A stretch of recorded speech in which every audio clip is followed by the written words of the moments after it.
Sa bawat salitang binibigkas, nabubuo ang koneksyon sa pagitan ng tao at lipunan. Ang wika ay hindi lamang kasangkapan ng komunikasyon. Ito ay salamin ng ating pagkatao at kultura. Sa bansang may iba't ibang wika at dialekto, ang lingua franca ang nagiging tulay ng pagkakaunawaan at pagkakaisa. Ito ang kwento ng wika, lipunan at kung paano nito binubuo ang ating pagkakaisa bilang mga Pilipino.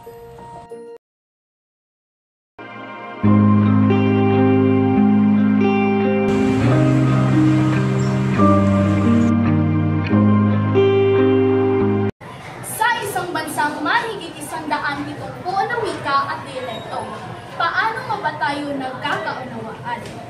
Dito pumapasok ang tinatawag na lingua franca, isang wikang ginagamit ang mga taong may iba't ibang katutubong wika upang magkakaunawaan.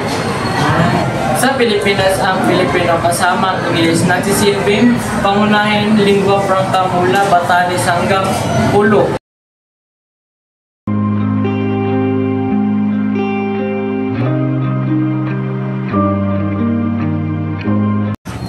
Ang wika ay pundasyon ng komunikasyon sa lipunan.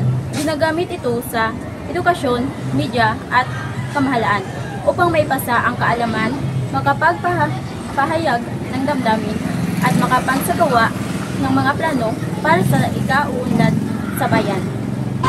At ngayon, makakausap natin ang isang mag-aaral upang marinig ang kanyang tungkol sa kahalagahan ng wika sa pang-araw-araw na buhay.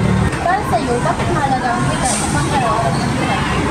Para sa akin, mahalaga ang wika kasi dito natin na ipapahayag ang ating saloobin at naiintindihan natin ang isa't isa. Maraming salamat sa wika. Sa tulong ng wika, napapabilis ang pakikipag-ugnayan at napapalalim ang ugnayan ng bawat isa.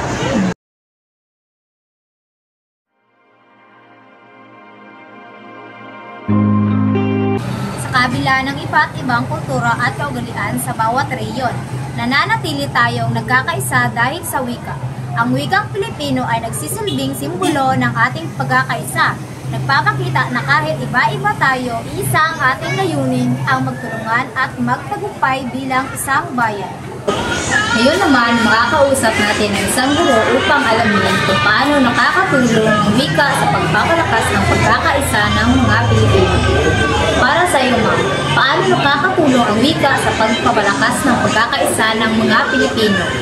Ang wika ay nagsisilbing pangunahing kasangkapan ng mga Pilipino upang magkaunawaan.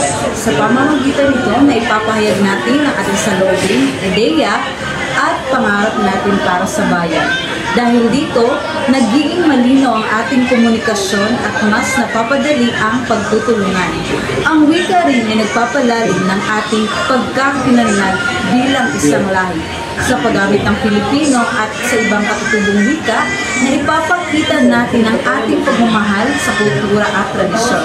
Ito ay nagbibigay sa atin ng isang sentimiento at pagpapahalaga sa nagbubuklod sa bawat isa.